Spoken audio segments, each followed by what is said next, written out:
والقى في الارض اغور زول ازمکبان ازمککی رواسي غرنا ان تميد بكم چونغلا بتاسو وانهارا او دريابنا وسبلا او لاري لعلكم تهتدون تاسو لا ربيامي وعلامات نور نخهم وبالنجم هم يهتدون او فستورهم لا ربيامي افمن يخلق فسيحق الله پیدا کوي کمن پشان دا چا لا يخلق چې هیڅ نه پیدا کوي افلا تذكرون فسيتاسو فور کوي وان تعدوا نعمت الله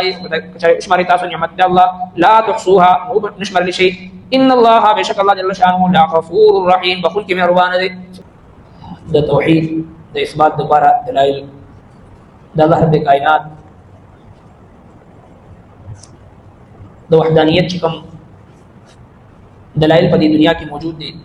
هغه د انسان د تخلیق نه واخله او دغه شانتي د انسان د خدمت لپاره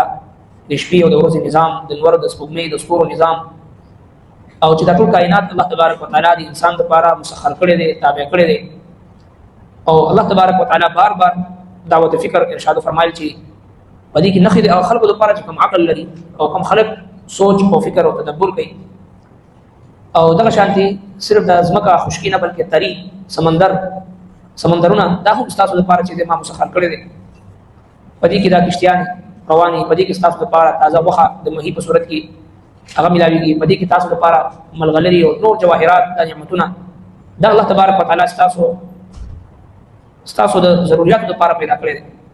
دې لپاره چې تاسو د الله جل شانه د نعمتونو شکر ادا کړئ نن چې کوم آیتونه مبارکه ده پدې کې مزید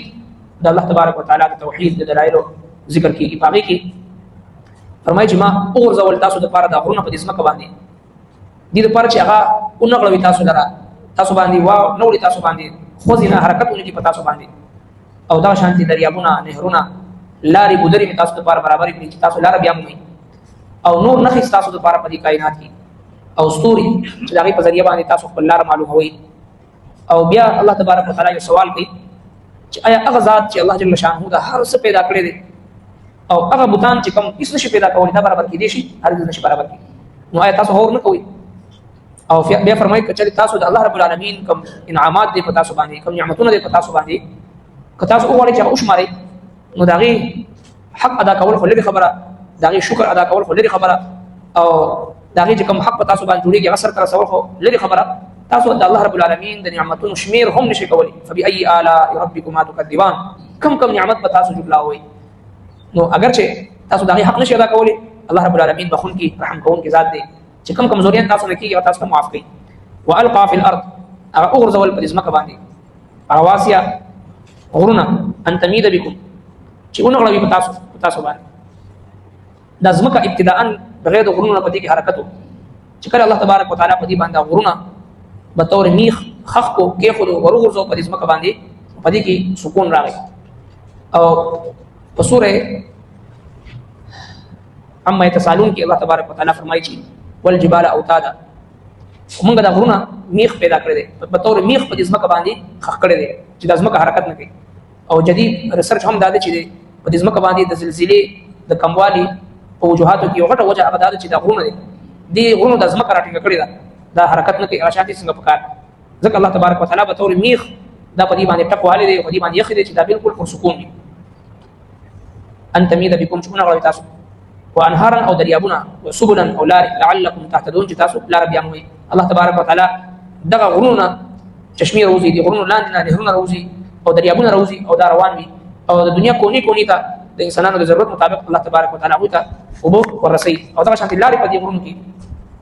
د دې خواو شاکې د لارې تاسو لپاره الله تبارک وتعالى پیدا کړی وسبلا سبيل لارې لعلكم تهتدون تاسو لار بیا موي وعلامات او نور نخهم وبالنجم هم يهتدون او اسطورهم دې لپاره تاسو هدایت تاسو لار بیا موي په صحرا کې په سمندر کې چې کله رواني نو د ستورو په ذریعہ باندې لار معلومه څنګه چې په دنیاوی لار د ستورو په ذریعہ باندې معلومه کیدا دغه شان دینی لار د صحابه کرام په ذریعہ باندې الله تبارک وتعالى هغه انسان تخي نبی صلی الله علیه وسلم فرمایي اصحابي كالنجوم زما صحابه کرام د ستورو په شان دي فبأيه مقتديتم اهتديتم چې کوم صحابي اتباع تاسو کې تاسو ته هدایت ملایي نو دا ظاهري ستورو په ذریعہ باندې خلق لاري معلومولې دنیاوی لاري او د صحابه کرام په ذریعہ باندې دینی لاري او د آخرت او د جنت لاري چې دا معلومي افمن يخلق بس هغه چې پیدا کوي الله تبارک وتعالى هر څه تخلیق کوونکی خالق ذات دی خلاق عالم دی ټول کائنات پیدا کوونکی دی کمن پشان هغه چا دی لا يخلق چې هیڅ نه پیدا کوي افلا تذکرون پس تاسو خبر نه کوئ غیر الله نه ولې امداد غواړئ بوتانو ته عبادت ولې کوئ د الله نه ما سوا بل څوک داسې حاجت روا مشکل کشا عزت او ذلت مالک د مرګ او د ژوند مالک ولې ګڼئ د الله نه ما سوا افلا تذکرون تاسو خبر نه کوئ وان تعدوا نعمت الله تاسو اشمري نعمتنا الله نعمت الله لا تحصوها نبش اشمري نشمري بنشي تاسو ان الله لغفور رحيم بشك الله جل شانه بخون کې مهربان دی الله تبارک وتعالى هغه ذات چې د هر څه پیدا کړي او تاسو هغه بوتان او هغه غیر الله چې د الله نه ما سوا دی دا غینه د نفي د نقصان عقیده ساتي دا د الله تبارک وتعالى د توحید د منلو تقاضا ده چې یو مسلمان عقیده توحید باندې دومره کلک وي چې هیڅ قسمه د الله نه ما سوا بل څوک د نفي د نقصان مالک نه ګڼي زموږ استادو د عقیده د کمزوري کیفیت ده چې معمولی څه بیماری راشي چاره باندې سکړي معمولی مالی فراخي مالی تنګي راشي کاروبار کې اونچ نیچ راشي چا سکړي دي معمولی په کور کې څه اختلافات راشي دا د ژوند حصہ ده نو چا سکړي دي دا ټول غیر الله طرف ته موږ تاسو منسوب کو دا زموږ استادو د عقیده توحید د کمزوري نه خلا عقیده توحید دي ته وایي چې والقدر خیره وشره من الله تعالی خیر او شر د الله تبارک وتعالى طرف نه دي بس په دې باندې کلک اوسېدل استقامت په دې باندې اختیارول او دیم دا وان تعدوا نعمت الله لا تحصوها د الله تبارک وتعالى د نعمتونو شمیر نشي کولای کامل مؤمن نه خدا ده چې هر وخت د په جواب باندې د الله رب العالمین د نعمتونو تذکرې دې ذکر کوي رب کائنات کوم نعمتونو ته ورکړي دې تذکرہ کوي ناشکری نه کوي نو اگر چې انسان ټول عمر د سجدي په حالت کې تیر کړي بیا هم د الله تبارک وتعالى د نعمتونو قدردانی هغه د نعمتونو حق نشي ادا کړي ځکه الله رب کائنات دومره نعمتونه موږ تاسو ته راکړي دي چې موږ تاسو چې کوم سجدي باندې تندې لګو سجده کو دا هم د الله تبارک وتعالى په توفیق سره دی وما توفیقی الا بالله موږ تاسو چې دعا پر لاس چتو